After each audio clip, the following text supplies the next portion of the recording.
तो next topic है हमारा सबसिस्टेंस पैटर्न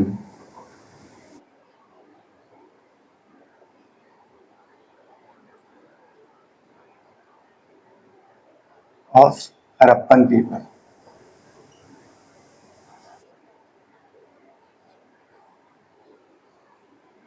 इसमें बेसिकली अगर हम देखें तो हमें एक डाइवर्सिफाइड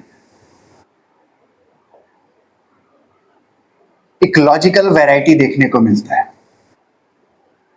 डाइवर्सिफाइड इकोलॉजिकल वैरायटी यानी कि हड़प्पन सिविलाइजेशन का जो ज्योग्राफिकल रीच था या जो एक्सपेंस था वो सिर्फ किसी पर्टिकुलर एक ज्योग्राफिकल फीचर तक लिमिटेड नहीं था, बल्कि इसमें एलुवियल, मैदानी इलाके, माउंटेन्स, प्लेटू और सी कोस्ट सभी इलाकों को ये कवर करता था। इसलिए यहाँ पर डाइवर्सिफाइड सबसिस्टेंस के जो पैटर्न थे, सबसिस्टेंस के जो अपॉर्चुनिटी थे वो डाइवर्सिफाइड थे। इस वजह से यहाँ पर सरप्लस फूड अवेलेबल था।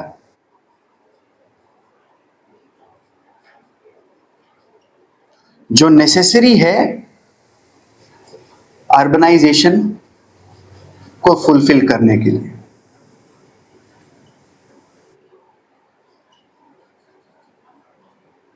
ठीक है, सरप्लस फूड जब तक रिसोर्सेस आपके पास नहीं होते हैं तब तक अर्बनाइजेशन पॉसिबल नहीं है, क्योंकि अर्बनाइजेशन ज्यादातर सेकेंडरी और टर्शियरी एक्टिविटीज पर फोकस करता है। यहाँ पर रॉ मटेरियल का सप्लाई होता है और उसे फर्दर मैन्युफैक्चर किया जाता है। देखा जाए तो हड़प्पन सिविलाइजेशन में एग्रीकल्चर जो था was the mainstay,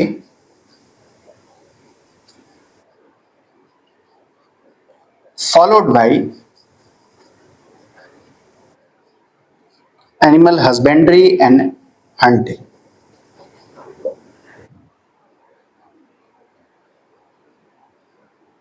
Animal husbandry and hunting, ये सारे हमें फीचर्स देखने को मिलते हैं।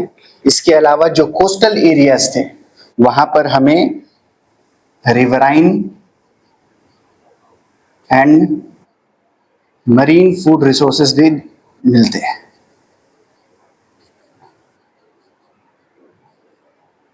और ये इंपॉर्टेंट हो जाता है क्योंकि एक टाइम पर जब रेडियो कार्बन डेटिंग मेथड का जब अवेलेबिलिटी नहीं था, जब डिस्कवरी नहीं हुआ था, उससे पहले जो हड़प्पन सिविलाइजेशन को समझने का जो एक पैटर्न जो था वो मेसोपोटामियन सिविलाइजेशन के बेसिस पर किया जाता था। उसमें पैरामीटर बनाने के लिए हम हमेशा देखते थे कि मेसोपोटामियन सिविलाइजेशन में क्या है और उसके साथ में कंपैरिजन करते थे कि क्या वो हड़प्पा में है या नहीं। लेकिन जब हमने देखा, जब रेडियो कार्बन डेटिंग आने लगे, जब साइंटिफिक मेथड्स का डेवलपमेंट होने लगा, इसके बाद से हमें पता चला कि नहीं, हड़प्पन सिविलाइजेशन काफी ज्यादा डाइवर्सिफाइड था इन टर्म्स ऑफ मेसोपोटामियन, जो कि कम रिच रिसोर्सेस है। ठीक है, ये बात ध्यान रखना। तो हमें ये सारे इंपॉर्टेंट पॉइंट्स हमें देखने को मिलते हैं। इसको आप नोट डाउन करते हुए चलिए साथ साथ में।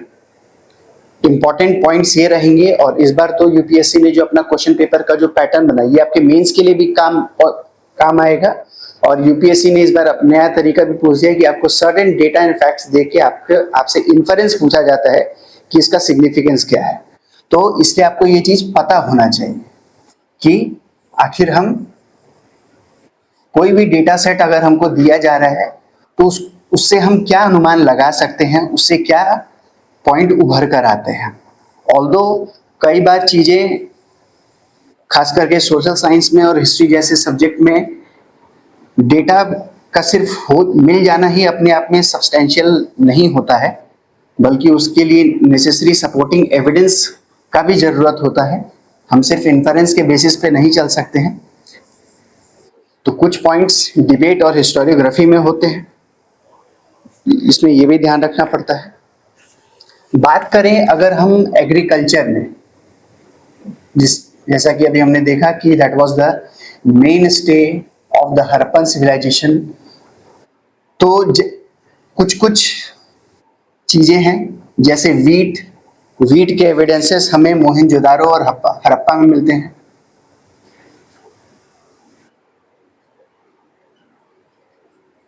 मोहनजोदारो और हड़प्पा में हमें देखने को मिलते हैं। बार्ले के एविडेंस हमें मोहनजोदारो में मिलते हैं, हमें हड़प्पा में भी मिलते हैं, और कालीबंगन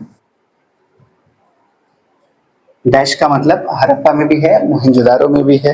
राइस, जैसे ही हम एलुवियल एरिया में आ जाते हैं तो हड़प्पा में जो भी रिवराइन रिसोर्सेस होंगे, हड़प्पा,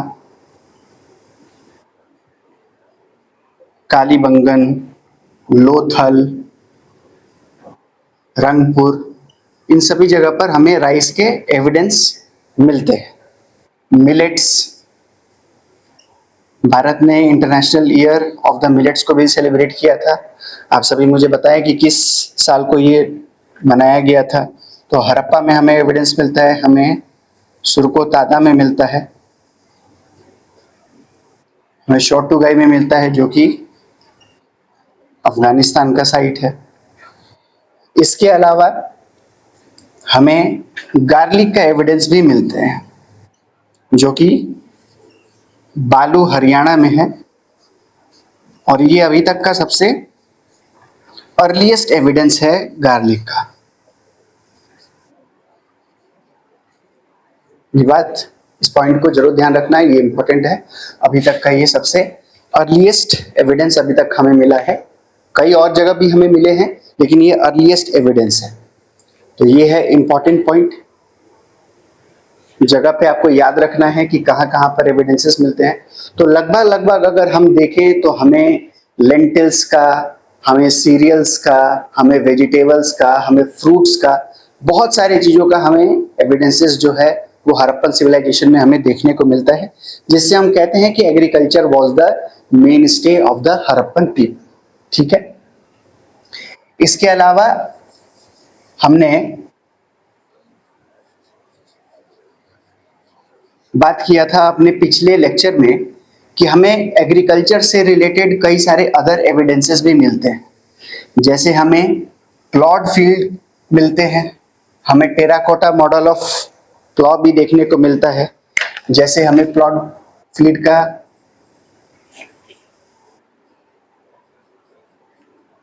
फील्ड एट कालीबंगन, ये ध्यान रखना है। और हमें टेराकोटा मॉडल ऑफ प्लॉ मिला था।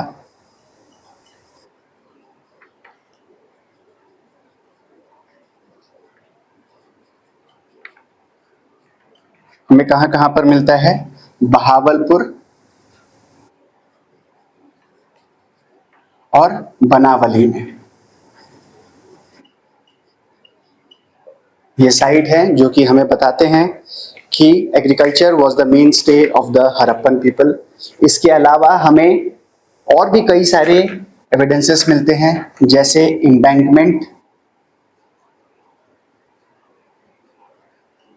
जिसे बंद या फिर गबरबंद भी कहा जाता है। और हमें इरिगेशन के कैनल्स भी मिलते हैं। आज भी हरियाणा के तरफ में अगर आप जाएंगे तो कैनल सिस्टम हमें आज भी दिखाई देते हैं।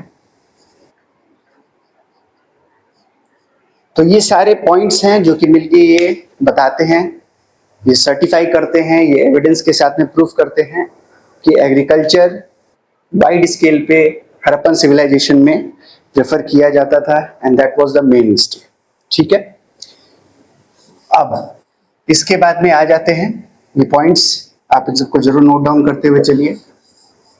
जितने भी पॉइंट्स मैं बोर्ड पे लिखवाता हूं वही आपके लिए नोट्स है, और इससे ज्यादा आपको नोट्स बनाने का जरूरत नहीं है।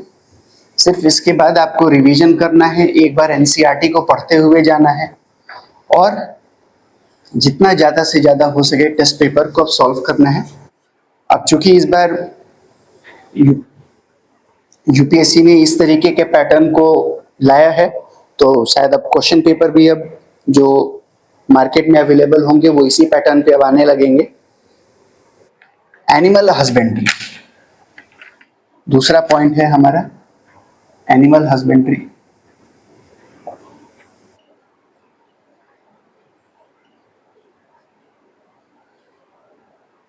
हमें यहां पर वाइल्ड एंड डोमेस्टिकेटेड एनिमल्स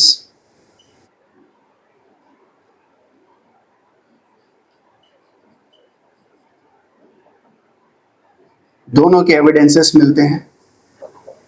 अगर हम वाइल्ड एनिमल में बात करें तो हमें tortoise, fish, rhinoceros, elephant, tigers, leopards, marine catfish, इन सब का हमें एविडेंस देखने को मिलता है।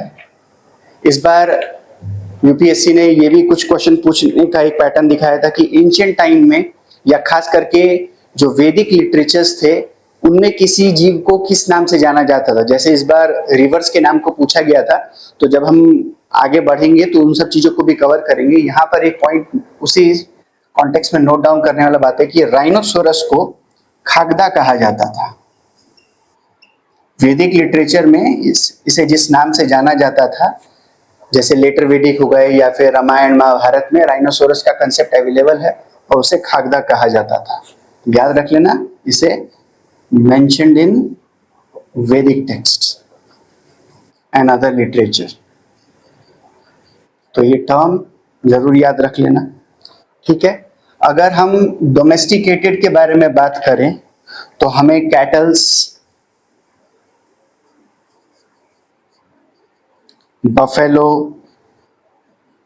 Sheep, goat, dogs and cats हमें देखने को मिलते हैं।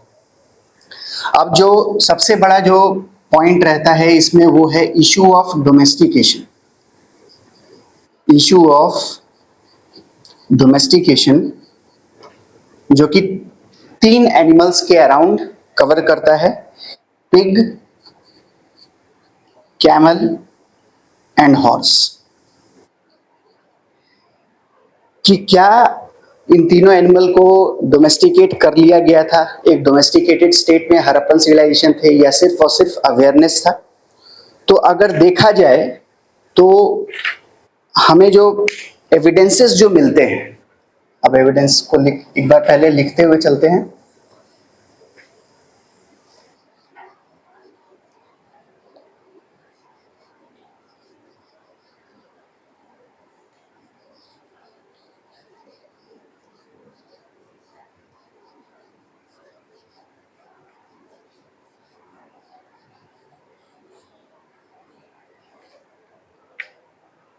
तो जो कैमल्स के जो बोन्स हैं हमें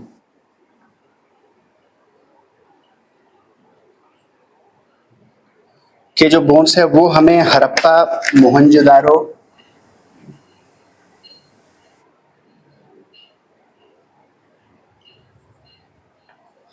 मोहनजोदारो,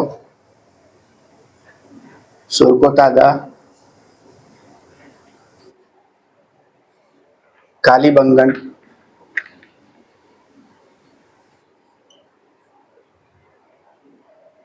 कनेवल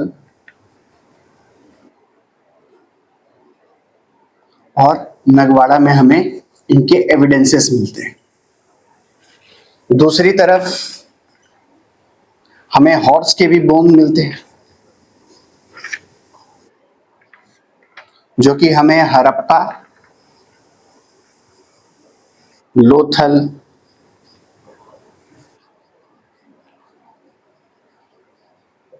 सुरकोतादा, कुंतसी,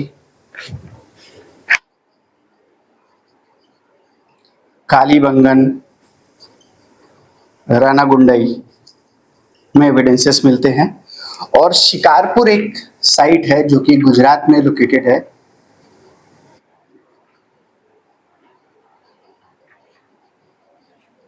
यहां पर जो हमें एविडेंस मिला हुआ है ये हॉर्स के डोमेस्टिकेशन का एविडेंस देता है, gives evidence of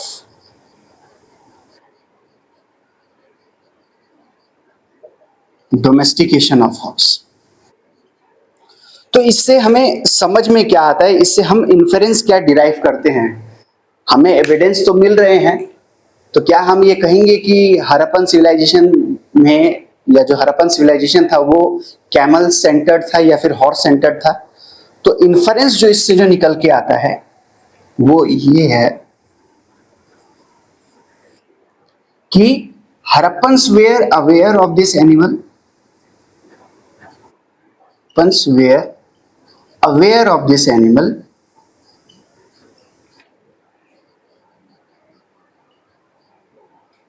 but their society was not camel or horse centric।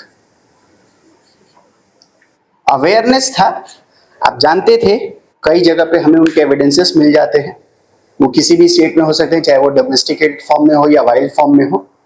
लेकिन हमें अभी तक फिलहाल में अभी तक हमें ये हम ठोस तरीके से नहीं कह सकते हैं कि Harappan civilization was centred around camels और द हॉर्स।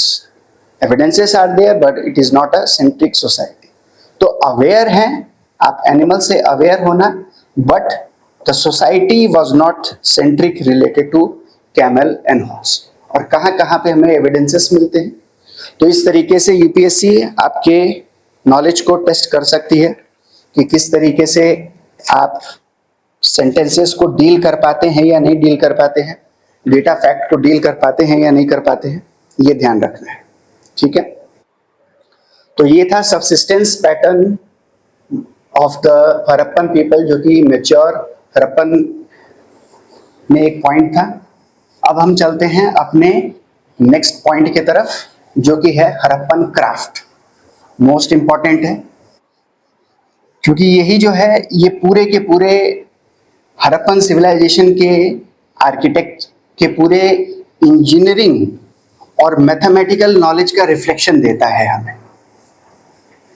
इस बात को ध्यान रखना, इससे हमें ये पता चलेगा कि किस तरीके से उस टाइम में 3000 साल पहले भी हमारे लैंड में साइंटिफिक नॉलेज, मैथमेटिकल अंडरस्टैंडिंग के रूट्स अवेलेबल थे।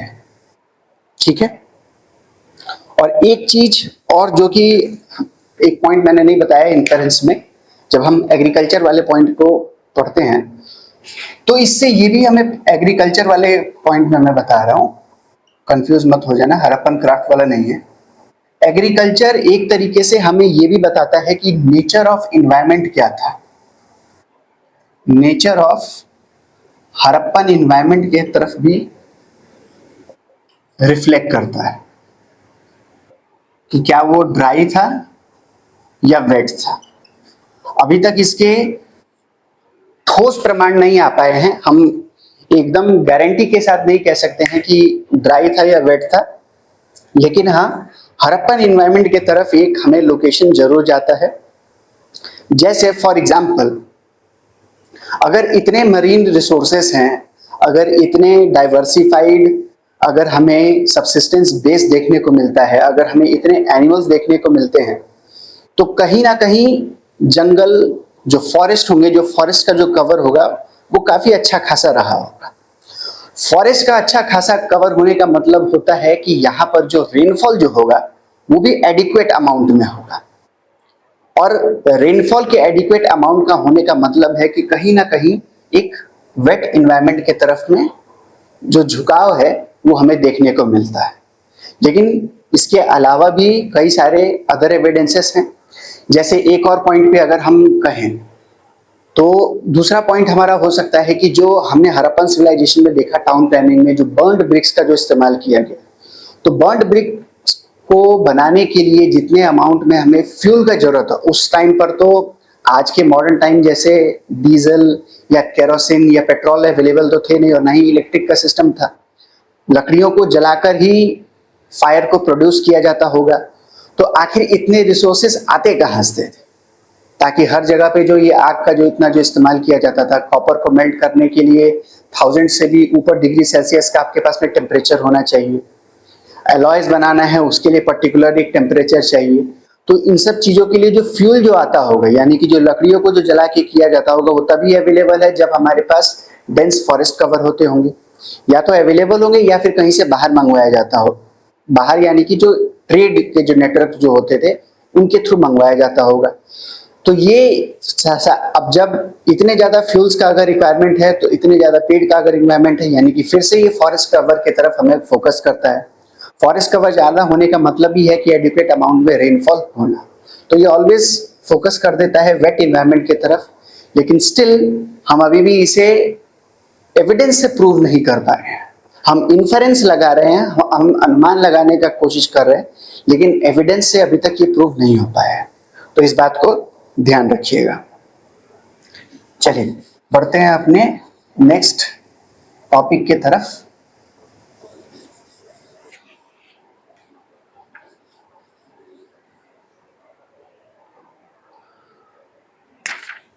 हड़प्पन क्राफ्ट।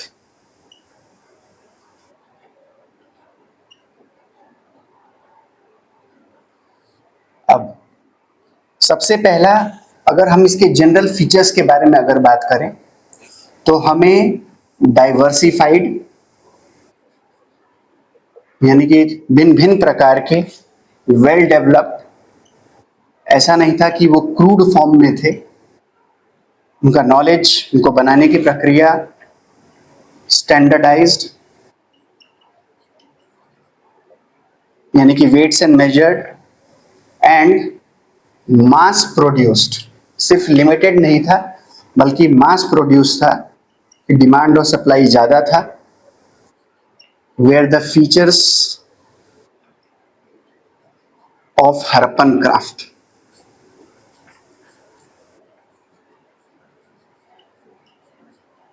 इस बात को ध्यान रखना है। एक लाइन में अगर आपसे कोई कहे, कभी भी आपको हड़प्पन क्राफ्ट के फीचर को लिखना है, तो आप ये सारे पॉइंट्स लिख सकते हैं। ठीक है, अब एक एक करके हम कौन कौन से इंपॉर्टेंट इनके क्राफ्ट्स थे उनको देखते हैं। तो सबसे पहला जो इंपॉर्टेंट रहा है वो है इनका पॉटरी। मोस्ट इंपॉर्टेंट, हमें इफिशिएंट मास प्रोडक्शन देखने को मिलता है।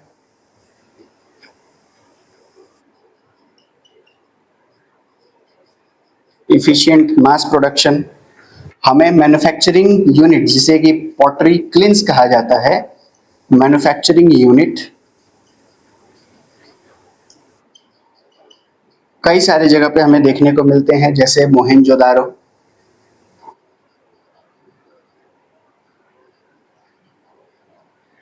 हड़प्पा, नौशारो एंड चान्होदारो में।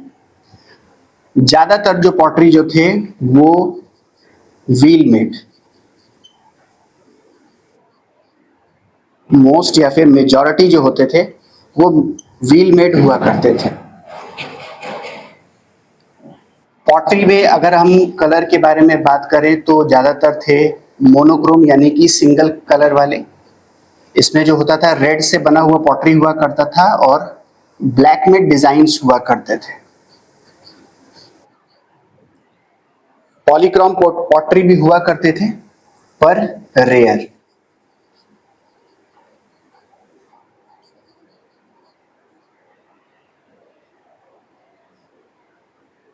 ये अबंडेंट थे। ठीक है, इन सब चीजों को आपको याद रखना है।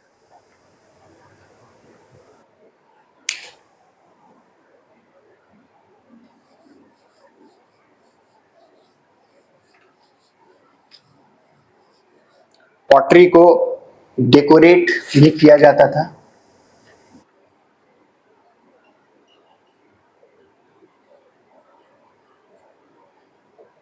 जैसे इसमें हमें जियोमेट्रिक डिजाइन्स,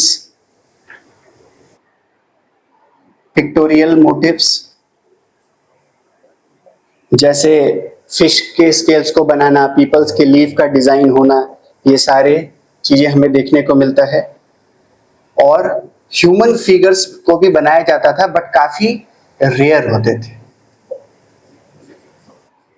रेयर। तो पॉटरी के ऊपर ये सारे हमें पैटर्न्स जो हैं वो देखने को मिलते हैं। तो अब इससे हम क्या अनुमान लगा सकते हैं, इन्फरेंस क्या होगा, पॉटरी का यूज किस लिए होता होगा?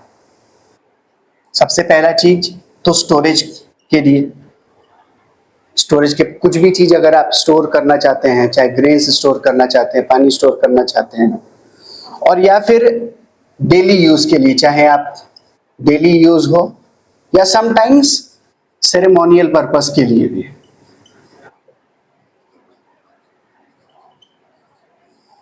तो इन सारी चीजों को ध्यान में रखना है, किस किस चीज के लिए इस्तेमाल, क्या क्या फीचर्स हैं और क्या क्या हमें, और उससे किस किस चीजों के लिए इस्तेमाल किया जा सकता था, उसका एक अनुमान है पॉटरी का। ठीक है,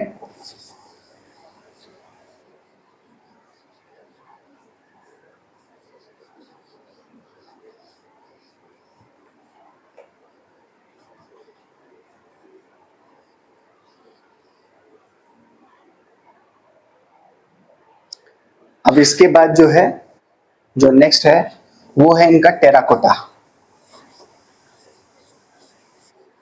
पॉटरी हो गया। नेक्स्ट जिस चीज के लिए जो सरवाइव करता है वो है टेराकोटा। चिकनी मिट्टी या फिर क्ले की मिट्टी को गर्म करके जो बनाया जाता है।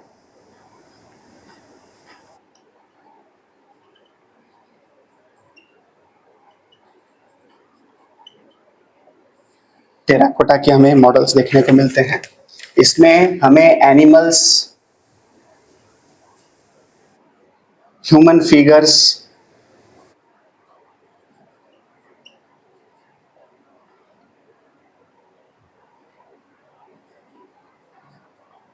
Carts with solid wheels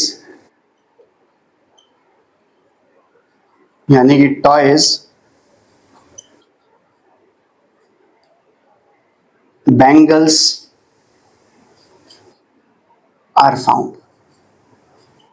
terracotta में हमें ये सब चीजें देखने को मिलता है। ठीक है,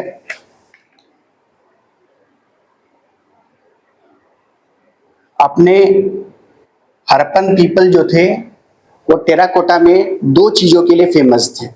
सबसे पहला, they were famous for making hard high fired bangles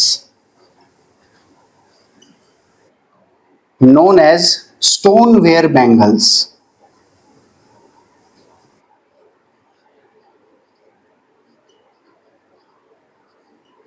known as stoneware bangles। और दूसरा था, इन चीजों को बनाने के लिए use the technique of efflorescence, यानी कि ग्लेज्ड सरफेस के लिए।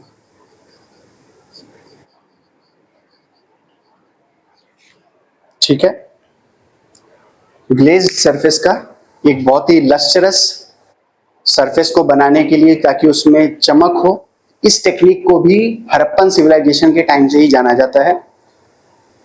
तो ये एक जो हम कहते हैं, अगर जो पहले से पढ़ चुके हैं, अक्सर जो एक फाइन पॉलिशिंग का जो कंसेप्ट जो था वो अशोकन पिलर के साथ में जुड़ा हुआ था। लेकिन पहले लेक्चर में मैंने क्लास 1 में ये भी बताया था कि किस तरीके से आर्किटेक्चरल में भी पिलर के एविडेंसेस भी हमें हड़प्पन सिविलाइजेशन में मिलने लगे हैं। और उसी के साथ साथ जो एक पॉलिश्ड सरफेस होता है, जो एक ग्लेज जो होता है, उसके भी एविडेंस अब हमें हड़प्पन सिविलाइजेशन में देखने को मिलते हैं। इससे ये दिखाता है कि हमने इन सारे चीजों को कहीं फॉरेन से बोरो नहीं किया था, बल्कि ये इंडिजिनस ओरिजिन है। ये इंडिया के लैंड में ही, शायद हो सकता है कि कुछ और सालों के बाद में ये साइंटिफिकली प्रूफ भी हो जाए कि इन सब चीजों का डिस्कवरी भी इंडिया में ही हुआ था, which is a very big achievement with respect to our Indian history और इंडियन सिविलाइजेशन को लेकर। ठीक है, तो ये था टेराकोटा मॉडल। फिर आ जाते हैं हड़प्पन पीपल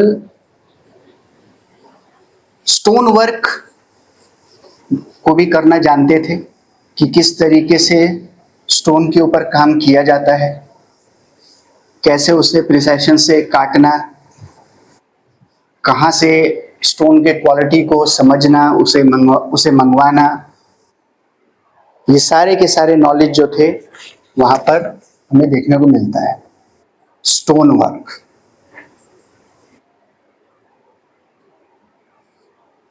ठीक है। स्टोन वर्क में आप आ जाते हैं तो हमें stone masonry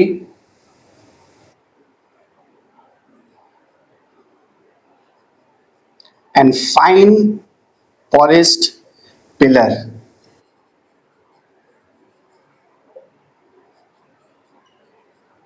pillars are found at Dholavira. ये सब इसके एग्जाम्पल्स हैं, ठीक है। खास करके स्टोन वर्क का जो है, stone bast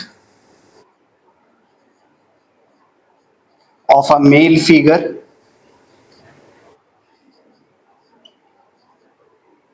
found at Mohenjodaro,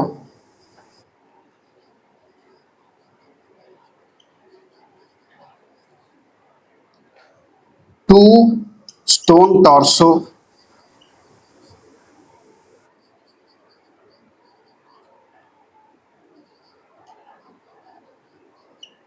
Harappa में हमें इसके एविडेंस मिलते हैं।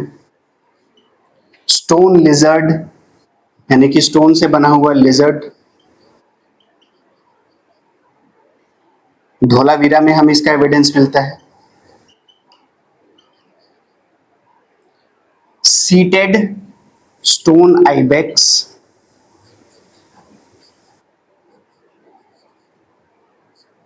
हमें मोहनजोदारो से मिलता है।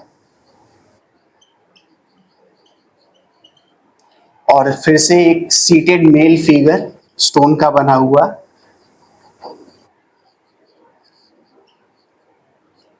ये हमें मिलता है धोलावीरा से। तो ये सारे पॉइंट्स हैं, ये सारे एग्जांपल्स हैं जो कि दिखाते हैं कि Harappan people were very good and very efficient in stone work also. ये सारे के सारे एग्जाम्पल है।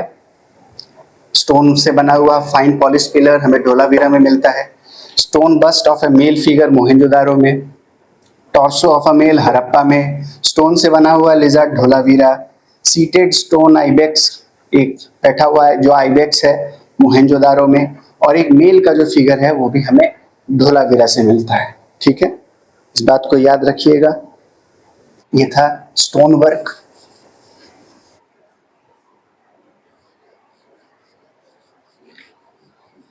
नेक्स्ट है जो पॉइंट है वो आ जाता है मेटल। देखा जाए तो हर एक चीज में आज के टाइम में आप जो भी पॉइंट्स देखेंगे, मेटल क्राफ्ट में भी हड़प्पन जो थे वो काफी आगे थे। जैसे हमें artifacts of copper,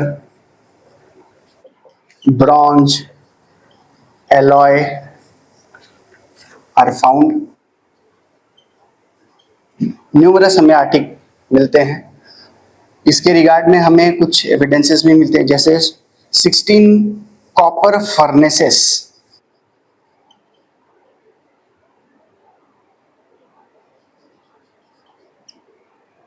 were found at Lothal.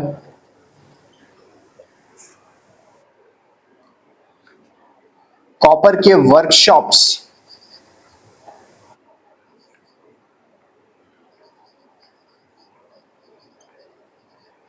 Sorry ये लोथल नहीं होगा, ये हड़प्पा में है। और जो कॉपर के जो वर्कशॉप हैं वो हमें लोथल में मिलते हैं।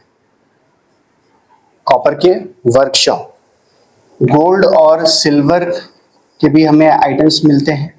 गोल्ड एंड सिल्वर के jewellery,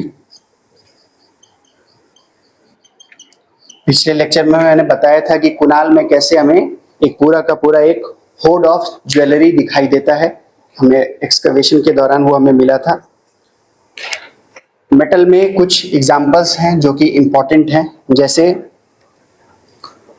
2 bronze female फिगराइंस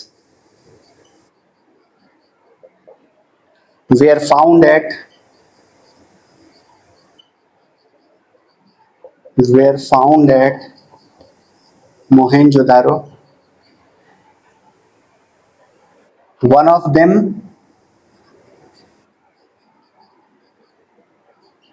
was identified or named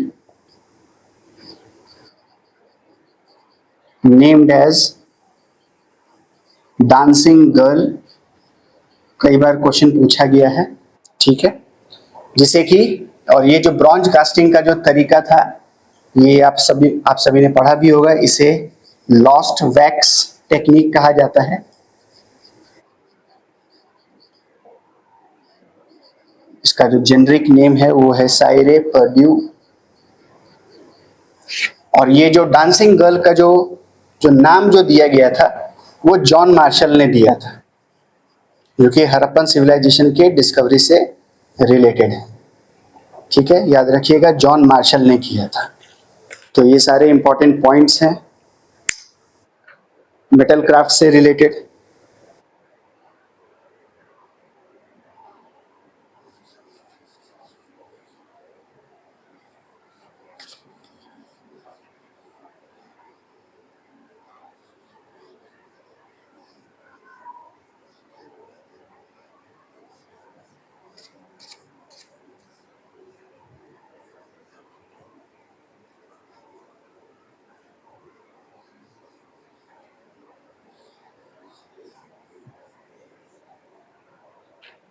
अब आ जाते हैं सील क्राफ्ट, यानी कि बहुत सारे जो मोहर्स जो हुआ करते थे वो भी बनाया जाता था, हमें उसके एविडेंसेस जो हैं वो देखने को मिलते हैं।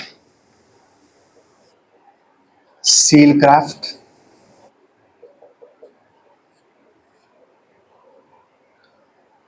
Generally most of them are square or rectangular। इसके अलावा सिलिंड्रिकल या फिर सर्कल में या फिर ओवल शेप में भी बने हुए हमें सील्स मिलते हैं, लेकिन जो मेजॉरिटी जो थे वो स्क्वायर और रेक्टेंगुलर के बने हुए होते थे। इसमें हमें एनिमल्स के मोटिव्स देखने को मिलते हैं। Motifs of animals are found.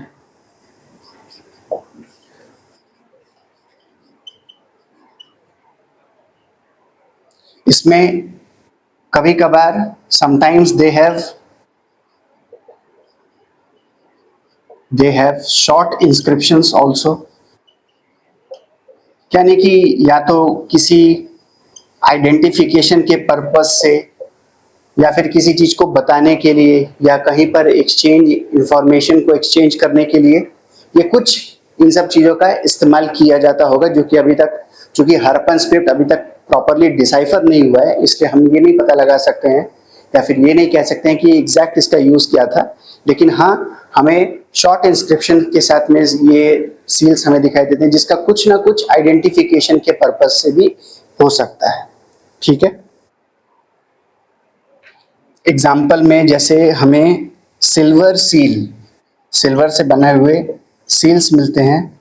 Silver seals with unicorn motif. Unicorn एक एनिमल है, एक इमेजिनरी, एक सिंग वाला। Unicorn motif found at Mohenjo-daro.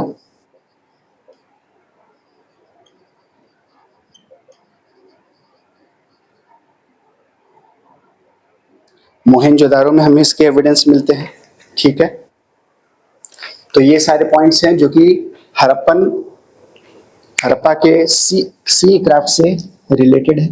और एक चीज जो हमें देखने को मिलता है कि ये ज्यादातर जो सील जो थे ये स्टीटाइट के बने हुए थे, most of them are made of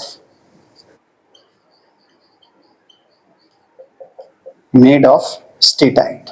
ठीक है, बाकी जैसे अदर चीजों के भी बने हुए मिलते थे, जैसे कॉपर के सील हो गए, सिल्वर के सील हो गए, फाइंस के सील हो गए, अदर एलिमेंट्स मेटल्स के भी होते थे, बट ज्यादातर जो होता था वो हमें स्टेटाइट के बने हुए हमें सील्स मिलते हैं हड़प्पन सिविलाइजेशन में। बीड मेकिंग नेक्स्ट जो है वो है बीड मेकिंग।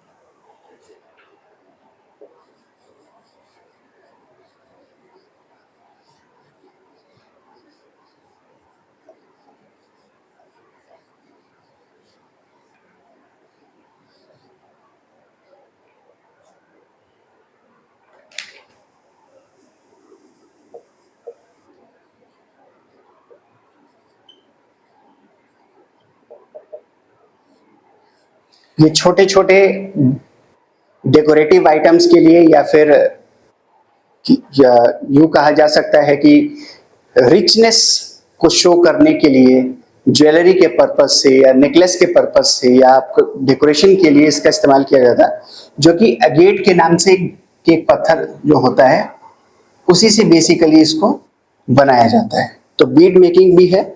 इसमें आपको ज्यादातर पूछा जा सकता है कि कहाँ पर इसके फैक्ट्रीज हमें अवेलेबल देखने को मिलते हैं, तो वो है चान्होदारो, लोथल। आज के टाइम में भी जो है बीड मेकिंग जो है वो हमें गुजरात में देखने को मिलता है, बगासरा, धोलावीरा, शिकारपुर और कन्मेर, यहाँ पर हमें देखने को मिलता है। इसके अलावा हमें शेल मेकिंग, शेल वर्क का भी हमें एविडेंसेस जो हैं हमें दिखाई देते हैं, जैसे कहाँ कहाँ पर, कुंतसी, धोलावीरा, रंगपुर, लोथल,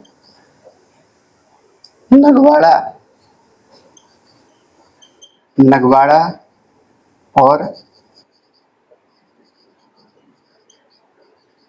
बगासरा में। ठीक है, तो ये सारे जो थे ये हड़प्पन क्राफ्ट है। इंपॉर्टेंट खास करके इसमें आपका सील और जो पॉटरी है वो बहुत ही ज्यादा सिग्निफिकेंट है। ये सब भी सिग्निफिकेंट है, लेकिन कंपैरेटिवली अगर देखा जाए तो पॉटरी को और कभी भी जो शेल है और जो स्टीटाइट से बने हुए जितने भी आपके क्राफ्ट हुआ करते थे वो इंपॉर्टेंट है, क्योंकि उसी पर इंस्क्रिप्शंस खास करके अवेलेबल हुआ करते थे, जो कि इंपॉर्टेंट हो जाता है। ठीक है, याद रखिएगा।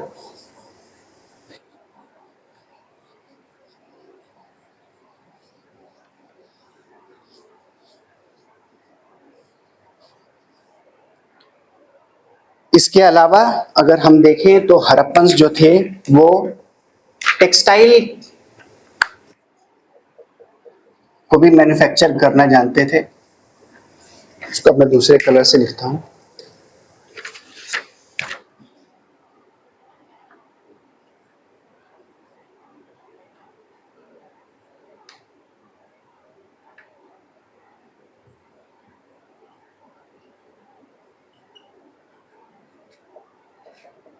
टेक्सटाइल मैन्युफैक्चरिंग भी है और इसमें खास करके हमें कॉटन और सिल्क से, कॉटन एंड वुलन टेक्सटाइल्स जो है वो हमें देखने को मिलते हैं। ठीक है, साथ साथ में ये कैसे हमें पता चलता है, use of spinning wheels,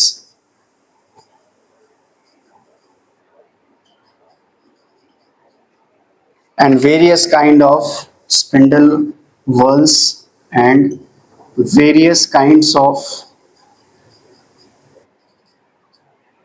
spindle whorls जो कि स्पिनिंग एक्टिविटी को रिफ्लेक्ट करता है,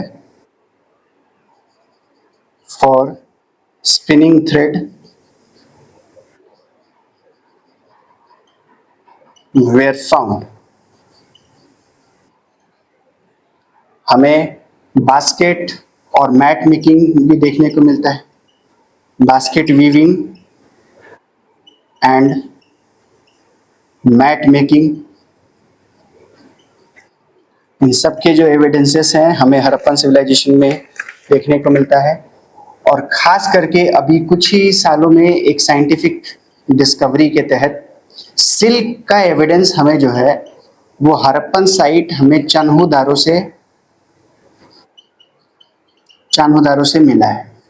तो ये इम्पोर्टेंट हो जाता है क्योंकि अभी तक माना गया है कि सिल्क का जो डिस्कवरी जो हुआ था वो चाइना से हुआ था और चाइना से ही ये ट्रैवल करके बाकी अदर वर्ल्ड में पहुंचता है। लेकिन अब चान्होदारो में कुछ माइक्रोवियर एनालिसिस से हमें ये पता चला है, वहां पे हमें सिल्क के जो है वो ट्रेसेस मिले हैं। अभी तक हम ये कंफर्म नहीं हो पाए हैं कि आखिर ये कौन सी वैरायटी ऑफ सिल्क है और कैसे इसका पूरा एक प्रक्रिया था इसके अराउंड जो पूरा का पूरा अभी तक लार्जली वो डिस्कवर नहीं हुआ है। पर अगर ये डिस्कवरी अगर हो जाता है तो ये अपने आप में लैंडमार्क हो जाएगा कि इंडिया में भी या फिर हड़प्पन सिविलाइजेशन में इवन चाइना से पहले या फिर वन ऑफ द अर्लीस्ट या यूं कहिए कि अर्लीस्ट हो जाएगा जहां पे कि सिल्क के एविडेंस मिल जाएंगे।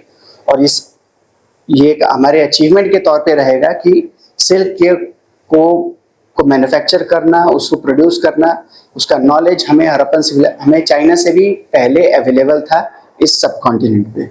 तो अभी सिर्फ उसके एविडेंस मिले हैं, उसके अराउंड जो एक पूरा प्रॉपर जो एक एविडेंस कलेक्शन होना चाहिए, पूरे प्रोसेस मैन्युफैक्चरिंग के से रिलेटेड जो एविडेंसेस हैं वो तो अभी तक नहीं आए हैं। बट हाँ, हो सकता है कि आने वाले टाइम में जैसे जैसे हमारे रिसर्च बढ़ते जाएंगे तो हम उस चीज को भी इकट्ठा करने में, उसके एविडेंस को इकट्ठा करने में हम पॉसिबल हो पाएगा। ठीक है, तो ये याद रखिएगा कि अभी तक हड़प्पन सिविलाइजेशन में सिल्क एविडेंस हमें कहाँ से मिलता है, तो वो मिलता है हमें साइट ऑफ चान्होदारो से। ठीक है, इसको याद रखिएगा। अब चूंकि इतने सारे क्राफ्ट्स हड़प्पन जो पीपल जो थे वो मैन्युफैक्चर किया करते थे, बनाया करते थे, तो क्या ये वो उनके पास कोई मेजरमेंट, कोई मैथमेटिक्स का नॉलेज, वेट्स एंड मेजर्स का नॉलेज था या नहीं था? तो इसका जवाब है हाँ, बिल्कुल था। तो इसके क्या क्या इंपॉर्टेंट एविडेंस हैं उसको हम लोग नोट डाउन करते हुए चलते हैं, जो कि इस बात को दिखाते हैं। तो वो है नेक्स्ट पॉइंट जो है वो है वेट्स एंड मेजर्स, जो कि इन सभी बात को प्रूव करते हैं कि Harappan were efficient in craft making. Weights and measures, क्योंकि ऐसा भी हो सकता है कि आप कहीं से इंपोर्ट करके लेके आते होंगे चीजों को।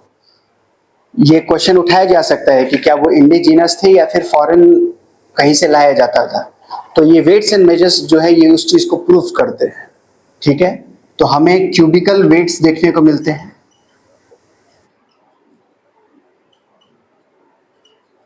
क्यूबिकल वेट्स आर फाउंड, यानी कि लेंथ, ब्रेथ और हाइट का मेजरमेंट करने के लिए।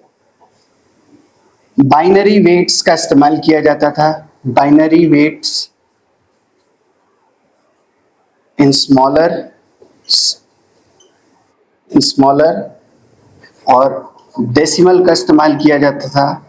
डेसिमल इन हायर वेट्स, यानी कि डेसिमल तक का जो नॉलेज जो था वो हड़प्पन सिविलाइजेशन में अवेलेबल था। अभी तक का जो सबसे लार्जेस्ट वेट जो है हड़प्पन सिविलाइजेशन में जो हमें जो मिलता है वो है 10.865 ग्राम का। कहाँ मिलता है? मोहेंजोदारो में।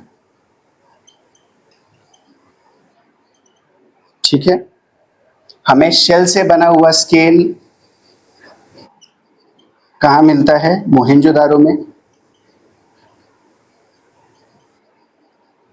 और आइवरी का जो एक स्केल है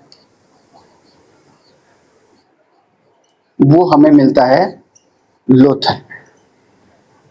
ये सारे एविडेंसेस हैं जो कि ये प्रूफ करते हैं कि that the Harappan people were they were not only aware of making the craft, but they were especially they knew that at what quantity and at what amount and at what scientific level everything has to be pierced and drilled and manufactured. ये चीजें बहुत अच्छे तरीके से prove होता है जब हम इस वेट्स एंड मेजर्स को देखते हैं। उन्हें ये चीज समझ में आता है कि हाँ, किसी चीज को किस प्रोपोर्शन में काटना है, किस प्रोपोर्शन में उसे कट करना है, कैसे उसे एक पर्टिकुलर शेप देना है, अगर सर्कुलर डिजाइन देना है या स्क्वायर का शेप देना है या रेक्टेंगुलर शेप देना है, ये सारी चीजें हमने देखा। ठीक है,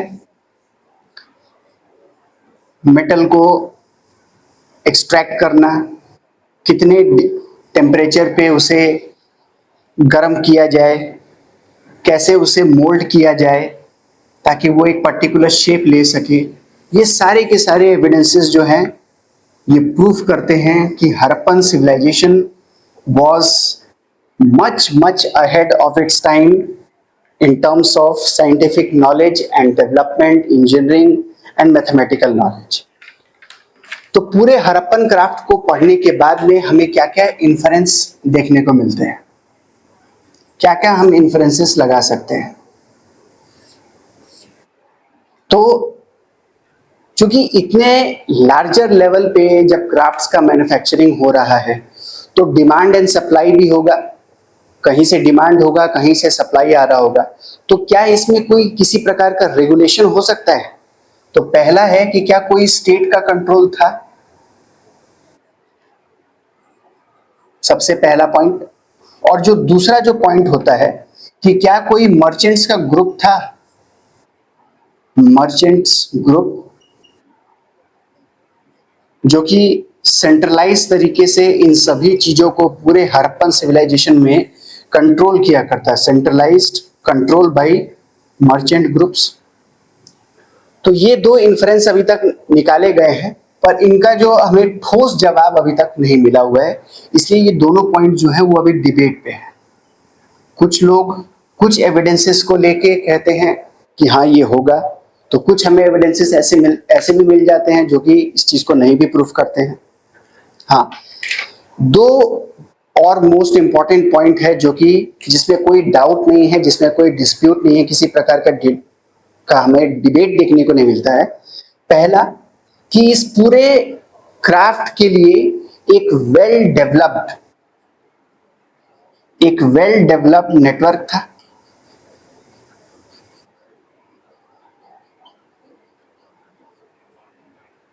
तभी रॉ मटेरियल कहीं और से आना था, कहीं और पे मैन्युफैक्चरिंग होता था और पूरे के पूरे हड़प्पन सिविलाइजेशन में इसको स्प्रेड किया जाता था, इसका डिमांड था, सप्लाई होता था।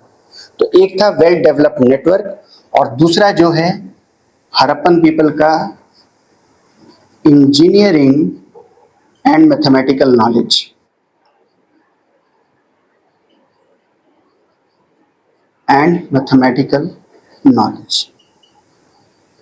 इस चीज में किसी भी प्रकार का कोई भी डाउट एंड डिस्प्यूट नहीं है कि ये दो चीजें एग्जिस्ट नहीं करते थे।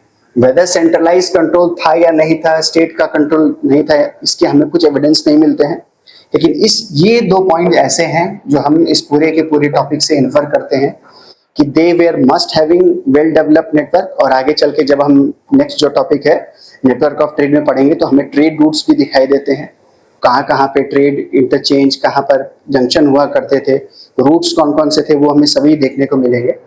तो ये चीज हमें पता चलता है कि वेल डेवलप्ड नेटवर्क और इनके इंजीनियरिंग और मैथमेटिकल नॉलेज में the Harappans were highly efficient in that. ठीक है, तो ये है। चलिए अब इसी के साथ में हम बढ़ेंगे अपने next topic, trade in Harappan civilisation. Trade in Harappan civilisation.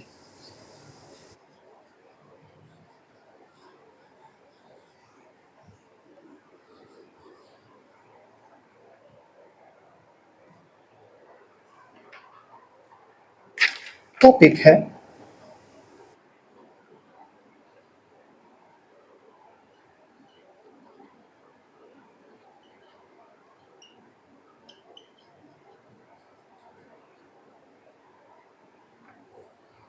अगर इसको देखा जाए तो दो प्रकार के ट्रेड यूजुअली होते हैं। एक होता है इंटरनल ट्रेड,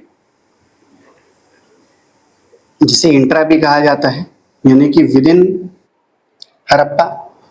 और एक था इंटर ट्रेड, या जिसे हम फॉरेन ट्रेड भी कह सकते हैं, हड़प्पन सिविलाइजेशन के फॉरेन ट्रेड। दो पॉइंट्स हमें देखने को मिलते हैं, ठीक है।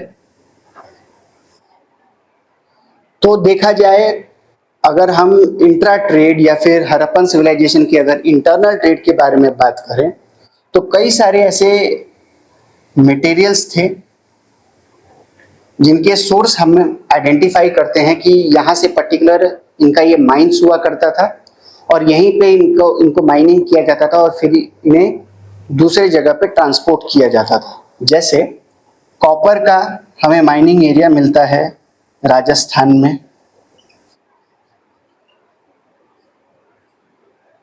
इसके साथ साथ लीड और जिंक भी है जो हमें राजस्थान से देखने को मिलता है, इसका जो माइनिंग जो होता है।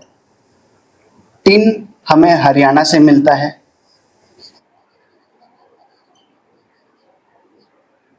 गोल्ड हमें कोलर यानी कि कोलर माइंस जो कि कर्नाटका में है, वहां से मिलता है। लैपिस लजुली जो कि अफगानिस्तान से आता है। ये सारे हमें देखने को मिलते हैं जो कि इंटरनल ट्रेड के सोर्सेस को आइडेंटिफाई करते हैं कि कहां से रॉ मटेरियल को लाया जाता था, ठीक है। अभी हम इसी पॉइंट को कंटिन्यू कर रहे हैं। इसके अलावा हमें मोड ऑफ ट्रांसपोर्टेशन के भी एविडेंस मिलते हैं। मोड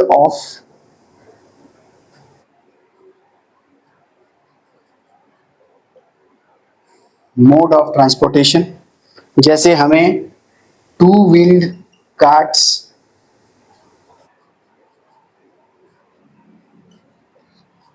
हमें शिप्स के एविडेंसेस या फिर यूं कहिए बोट्स के एविडेंसेस हमें मिलते हैं जो कि हड़प्पा और लोथल से मिलते हैं। हड़प्पा और लोथल से मिलते हैं और हमें ट्रेड रूट्स मिलते हैं। ये सारे पॉइंट्स जो हैं ये प्रूफ करके बताते हैं कि किस तरीके से हड़प्पन सिविलाइजेशन में इंटरनल ट्रेड होते थे। कौन कौन से रूट्स को तो खैर अभी हम बाद में पढ़ेंगे, फर्स्ट लेवल पे हम यही समझते हैं कि क्या क्या उसके एविडेंसेस होते हैं। रूट्स में को हमें इतना ज़्यादा हर एक नोडल पॉइंट को याद करने का जरूरत नहीं है, वो थोड़ा ज़्यादा हो जाएगा। आप अभी फिलहाल में अभी सिर्फ इतने ही पॉइंट को पढ़िए कि इंटरनल ट्रेड के लिए सोर्सेस कहाँ कहाँ पे थे और क्या क्या मोड ऑफ ट्रांसपोर्टेशन अवेलेबल थे। अब टू व्हील कार्ट्स और जो बोट है इसके ये सरवाइव नहीं करते। ऐसा नहीं है कि हमें टू व्हील कार्ट जो है वो मिल चुके हैं या बोट्स जो है वो सरवाइव करते हैं। एक्चुअली में हमें इनके मॉडल सरवाइव करते हैं, जैसे टेराकोटा के मॉडल्स होते हैं। बोट्स जो है वो हमें सील्स पे दिखाई देते हैं, तो इससे हम अनुमान लगाते हैं कि हाँ ये लोग उसको मैन्युफैक्चरिंग उसके बारे में उसको किस तरीके से मैन्युफैक्चर किया जाता है और अपने यूज को रिफ्लेक्ट करता है कि that they were practising internal trade, ठीक है। एक पार्ट जो था हड़प्पन सिविलाइजेशन की ट्रेड का वो है इंटरनल ट्रेड, जिसे कि हमने अभी कवर कर लिया है। और दूसरा है एक्सटर्नल ट्रेड, यानी कि अदर कंट्रीज या उस टाइम के जो सिविलाइजेशंस थे, जो कंटेम्पररी सिविलाइजेशंस थे उनके साथ में। तो अगर बात करें फॉरेन ट्रेड के बारे में, और ये इस बार का हड़प्पन सिविलाइजेशन का जो फॉरेन ट्रेड है ये इस बार मेंस के लिए काफी इंपॉर्टेंट होने वाला है, क्योंकि अभी पूरा का पूरा जो इंडिया में जो फ्यूल के अराउंड जो क्राइसिस जो चल रहा है, जो ट्रेड को लेके जो क्राइसिस चल रहा है पर्शियन गल्फ में, ईरान के साथ में जो इशू आ रहा है, तो पूछा जा सकता है आपसे मेंस के रिगार्ड में, खास करके जो इस साल जो कैंडिडेट्स जो मेंस का एग्जामिनेशन देंगे, कि प्रेजेंट टाइम में हड़प्पन सिविलाइजेशन की ट्रेड का क्या सिग्निफिकेंस हो सकता है फ्रॉम द अर्लियर पर्सपेक्टिव। तो याद रखिएगा, मैं उस चीज को डिस्कस करूंगा क्वेश्चन के फॉर्मेट में, जब मेंस का आंसर राइटिंग, जब मैं जैसे ये टॉपिक खत्म हो जाएगा पूरा हड़प्पन सिविलाइजेशन, तो मैं आंसर राइटिंग पे भी आऊंगा, तो उस समय मैं डिस्कस करूंगा। अभी के लिए फिलहाल में याद रखिए कि ये इससे एक प्रोबेबल क्वेश्चन बन सकता है, गारंटी नहीं है, लेकिन हाँ इंपॉर्टेंट जरूर है, और खास करके इसको प्रिपेयर जरूर करना है। ठीक है, तो हमें ट्रेड के एविडेंसेस मिलते हैं किन किन कंट्रीज के साथ में, तो वो है Turkmenistan, Iran, Afghanistan, Persian gulf,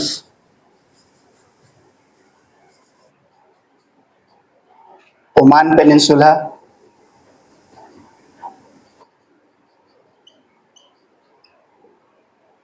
और मेसोपोटामिया के साथ में। मेसोपोटामिया के साथ में हमें ट्रेड के एविडेंसेस मिलते हैं जो कि हड़प्पन सिविलाइजेशन में है। खास करके जो मेसोपोटामिया जो है वो ज्यादा इंपॉर्टेंट हो जाता है। इनके मेसोपोटामियन रिकॉर्ड्स में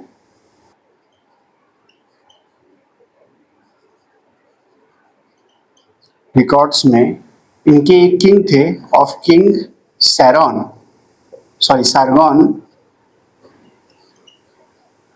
उसमें 3 नाम को जिक्र किया गया है, रेफर टू दिलवन, मगन एंड मेलुहा।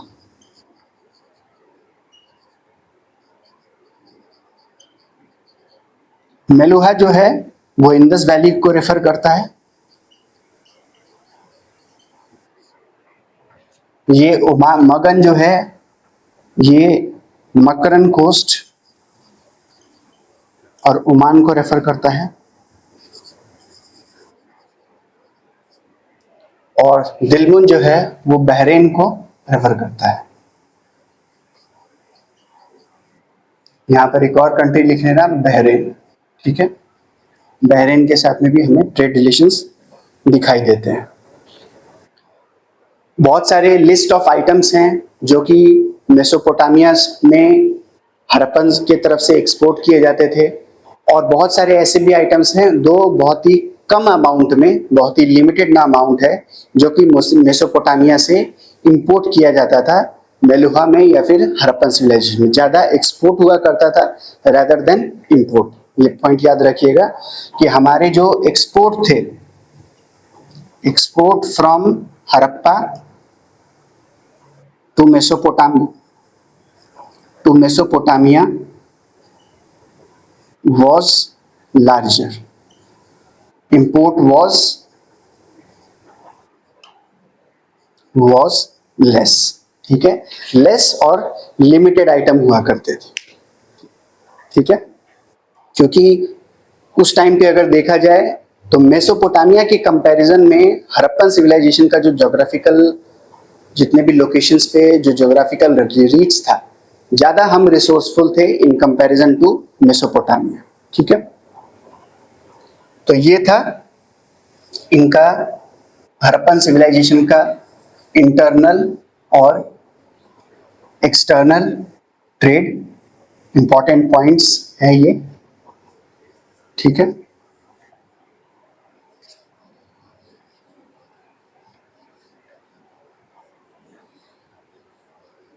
एक पॉइंट और है जहां पे कि जो आइटम्स के अलावा कुछ और भी चीजें हैं, जैसे कि जो सब्सटेंशिएट करते हैं कि उनके ट्रेड हमारे साथ हुआ करता था, जैसे मेसोपोटामिया के stone weights. Mesopotamian stone weights are found in Harappa and Mohenjodaro and Mohenjodaro. ठीक है, हमें 3 ट्रेड रूट्स उस टाइम पर दिखाई देते हैं, 3 रूट्स, जिसमें कि 2 जो थे वो ओवरलैंड थे, यानी कि लैंड रूट हुआ करते थे, और एक जो था वो मैरीटाइम रूट हुआ करता था।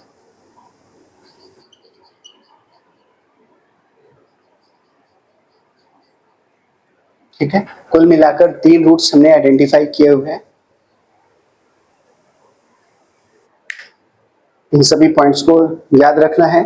और चूंकि जैसा मैंने पहले भी बताया कि जब इतने वाइड स्केल पे अगर ट्रेड अगर हो रहा है तो वन थिंग जो कि यहाँ पे समझ में हमें आता है कि ये हाईली ऑर्गेनाइज्ड होंगे, हाईली ऑर्गेनाइज्ड, हाईली ऑर्गेनाइज्ड, और यहाँ पर डेफिनेटली मर्चेंट ग्रुप्स भी होंगे। Merchant groups would have also existed.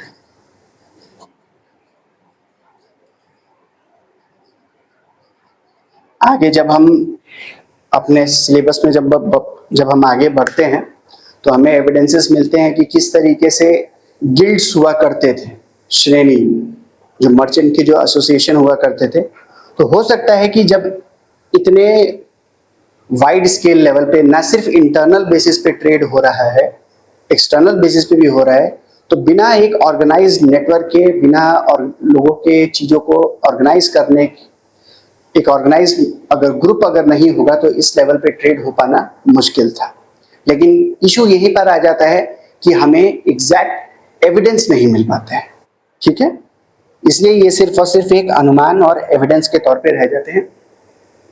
तो ये था हमारा पूरा का पूरा क्लास 2, जिसमें हमने general features of the mature Harappan civilisation के पूरे ट्रेड एस्पेक्ट तक को कवर कर लिया है। अब मैच्योर हड़प्पन सिविलाइजेशन के फेज का एक जो पॉइंट रह जाता है वो हो जाता है इसका हड़प्पन सोसाइटी। ठीक है, हड़प्पन सोसाइटी को जिसे कि हम अपने नेक्स्ट क्लास में कवर करेंगे। हड़प्पन सोसाइटी, और लार्जली जो है सिलेबस 90% तक इसमें कवर हो जाएगा। ये रहेगा हमारा नेक्स्ट क्लास में, यानी कि क्लास 3 में। ठीक है, तो जो भी पॉइंट्स मैंने आपको यहाँ पर लिखवाए हैं उसे जरूर आप सभी नोट डाउन कीजिए, उसे रिवाइज करिए और एक बार एनसीईआरटी को जरूर पढ़ लीजिए। कोई भी डाउट हो, कोई किसी भी प्रकार का आपको क्वेरी आ रहा हो, आपको लगता है कि कोई चीज़ अगर छूट गया है तो आप ये भी बता सकते हैं, मैं उसको भी कवर कर दूंगा। बट बाय एंड लार्ज मैंने सब चीज़ कवर करने का कोशिश किया है। फिर भी आपको लगता है कि किसी और पर्सपेक्टिव से भी पढ़ाया जाना चाहिए, या हो सकता है कि जिन लोगों ने इस बार का यूपीएससी का पीटी दिया है उनको डाउट लग रहा हो कि हाँ इस तरीके के टीचिंग से काम हो पाएगा नहीं हो पाएगा, इसमें कुछ और एडिशन होना चाहिए, तो वो भी आप अपने सुझाव जो है वो मुझे दे सकते हैं। उसके ऊपर हम डिस्कस करके और उस हिसाब से मैं उसमें रिफॉर्म्स लेके आ सकता हूँ। वैसे ऐसा नहीं है, मैंने भी पेपर को देखा है, पहले हम लोग इन्फरेंसेस के ऊपर डिस्कस नहीं किया करते थे कि इन्फरेंस क्या होता है, सिर्फ डेटा इम्पैक्ट को डिस्कस किया, कहाँ पे क्या है, कहाँ पे क्या मिला, और आगे बढ़ जाते थे और फिर सीधा मेंस के ऊपर जंप करते थे। लेकिन इन्फरेंस इस बार पूछा गया है, सोर्सेस में किस नाम से उन्हें जाना जाता है वो चीज़ें मैंने बताया है, तो उसको भी मैंने अपग्रेड किया है। इसी तरीके से हम समय के साथ में, टाइम के साथ में चीज़ों को अपग्रेड करते हुए चलेंगे। ठीक है, नोट्स आप बनाते हुए जाइए, मिलते हैं नेक्स्ट क्लास में। ओके।